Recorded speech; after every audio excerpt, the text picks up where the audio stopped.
Welcome back to the channel, everybody. It's been several months since I sat here and discussed with you the demonetization of this channel. If you didn't see this video right here, well, the basics of it would be that in the course of about a month, YouTube just straight up, like, they cut the pay that I was making about 80%. Despite views and everything staying the same, the graph was ticking along fine. Everything was great. You know, I'm making the videos, I'm doing all the stuff, and it's just like free fall ad revenue. The RPM, which is basically how much money you get paid on YouTube per 1,000 views, mine just like went into free fall mode. And that's when I started a Patreon account. And the Patreon account has, without a doubt, saved this channel in many ways. You know, it's still, I'm a long ways off from what I was at, but I wanted to just kind of hop on here before doing the Saturday night special and just tell you that the project, I think, is pretty secure at this point. I think with people continuing to join Patreon, I can ensure that, you know, I can both eat food and make these educational videos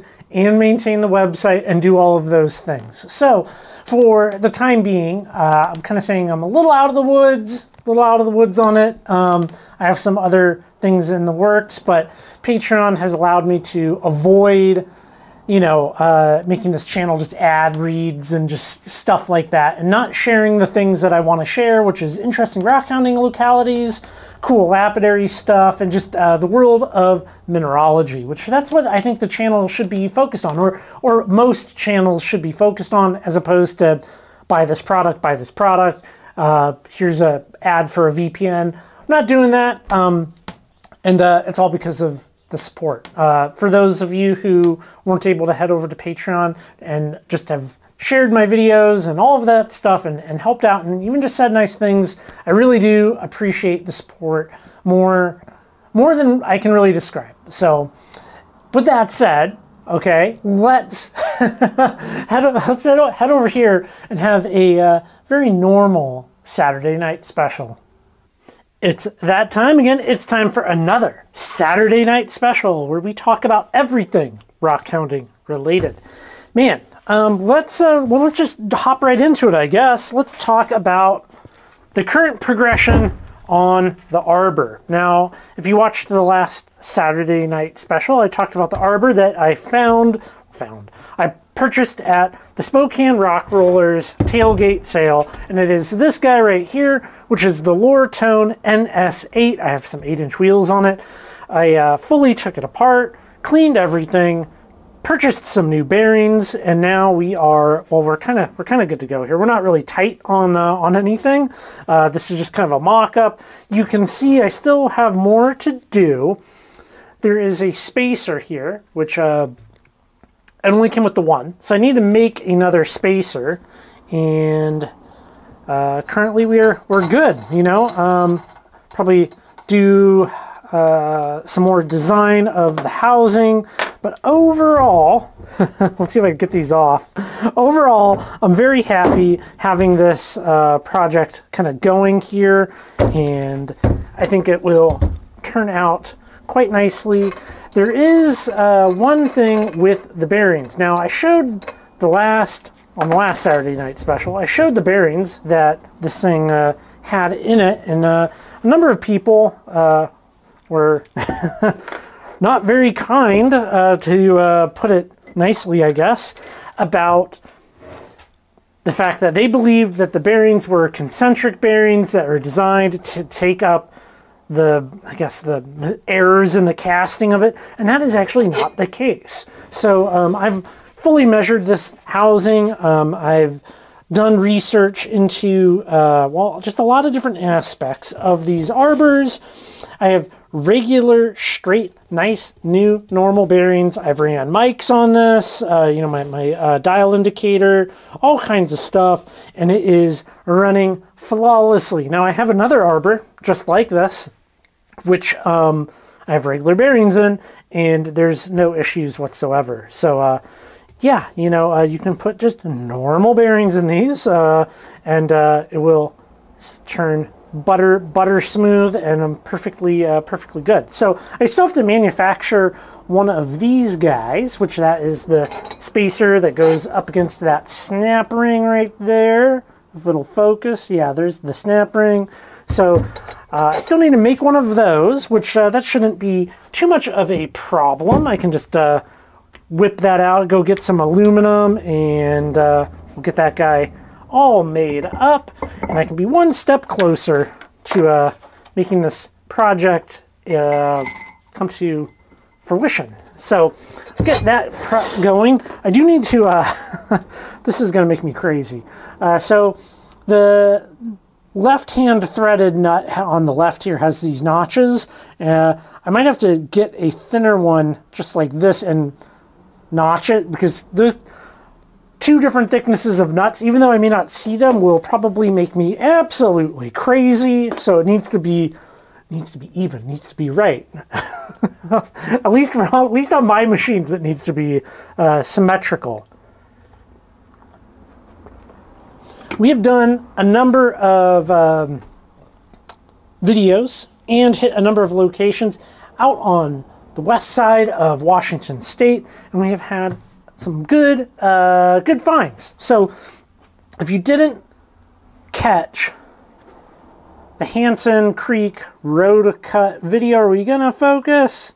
Another little look at that. Okay, so this is a rock that I etched, and if you didn't see that video, we'll put some photos in here maybe, and you can check out some of these minerals that are in there and hiding within the calcite, which there's something that I just love about that as like a concept, you know, and I do have more of that rock, but we can kind of see here. I love this idea that we have like calcite kind of in the way of beautiful little tiny crystals, and you just have to etch it out. I did get asked a number of times why I used vinegar and I didn't use something harsher or that would be faster. I mean, muriatic as an example. Well, the cliniclor can kind of etch, and really anytime you are dealing with the unknown, you want to kind of go through a progression of cleaning and acid. Why try to etch something in an hour and possibly damage other minerals when you can just take your time and be like, okay, let's say 24 hours with something mild, you know, and make sure you have a beautiful, flawless piece just like this. That's kind of the goal after all, isn't it? Like, we want something perfect, and why risk that for being a little impatient? Also, out on the Skokomish River, it's a nice, beautiful piece of jasper. It's kind of hard to see out here in the shop in the light, but it is, well, it's a beauty. And I don't have a saw big enough to cut this. I really, man, you know, I've made a lot of improvements out here in the shop over the years, and learned a lot. We've built machines. I need a bigger saw. The 14 just doesn't cut it. I mean, really, you know, an 18-inch slab saw or a home-built bigger drop saw, 18-inch drop saw, 24-inch drop saw, something to that effect is really kind of like the goal, right? You know, because yeah, I would love to cut this guy up, but it's not gonna fit in my 14, that's for sure. But that was a cool river. We don't do much in the way of river rock hounding, and well, there's a number of reasons. Our dog doesn't really like water at all, and oftentimes where we go, it's extremely cold. The water is extremely cold, so you're really doing, you know, at the bare minimum, like muck boots, hip waders, or chest waders. And, you know, it's just, it's more complex. There's always more to it. Now you got this wet stuff, like, it's just, This was good, though. This was good. Very happy with this as a find. I think I would go back there. That area, we spent some time out there, and it is very pretty. Very pretty. Well, my buddy Patrick, I'm sure a number of you subscribe to him here on YouTube and have maybe seen some of his videos. Well, that guy has really became quite the documentary filmmaker, if you ask me. He put up a documentary about the Columbia Basin Agates, which, you know, we've gone to a number of different locations over the years, just me, Sarah, and you guys, and we have done CBA, Columbia Basin Agate, rockhounding, hunting, found some primo, great specimens, and we'll look at those here shortly. But he put out a documentary, part one, which of two, I would assume part two is coming, going incredibly in-depth into the world of Columbia Basin agates. And I thought I would grab a couple of my favorite Columbia Basin agates that I think are top tier, beautiful specimens. And I like that I have not found many of these. Now, in my opinion, I would rather have 3 top tier rare specimens than a bucket of mid-tier specimens.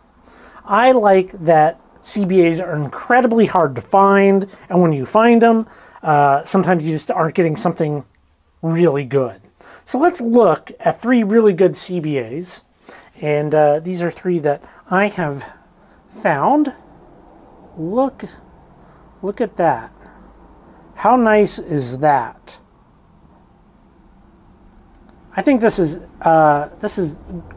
amazing. You know, this one right here I found in West Richland. Okay, nice little pocket there. All right. Very good. And this one right here is one that Sarah found out along the Columbia River. Look at that. This is in line with anything that you would see coming out of anywhere else as far as quality. You know, people talk about Lake Superior agates. I've seen plenty of Lake Superior agates that are equal or less than these, and it's our own little amazing regional agate. And Patrick's documentary really goes into kind of the where and why these things kind of exist where they exist. Now, this one that's on this little stand here is a little extra cool, in my opinion. Another one that I found in West Richland. And if we look at this, right, we've got to get this guy to focus. Focus, come on. Look at that perfect little triangle in there. So we have water line at the bottom. We have a triangle up at the top. We have the little tubes on the sides. Like, this is truly like a top tier little agate, okay? I mean, just how many triangular agates, how many triangular fortification agates are there, you know? And I'm going to show you the one back here. Now, this is one that Jason at the Brain Body Balance Rock Shop gave me, okay? And, you know, you kind of, your iron stained agate, you kind of see a little bit of banding, and then you flip it over and look at that cut and polish. I mean, that's great. That's a beauty. That is truly a beautiful CBA. I'm very much so looking forward to part 2 of Patrick's documentary on the subject. One of the problems that we have inherently with CBAs is the limited amount of hunting ground that we have. You know, the majority of the Columbia Basin it's private property. And oftentimes it is, well, it's farmland. So we have a lot of loess covering the deposits which potentially have this. And Patrick really goes into some of the different theories about it. I'm convinced these guys are coming from Idaho. I'll be curious to see what happens with part deuce. So in the meantime, we will probably, we might do a little bit more CBA hunting. Well, we'll have to wait and see. Which one of these do you like? This one that Sarah found is pretty good, right? I like that.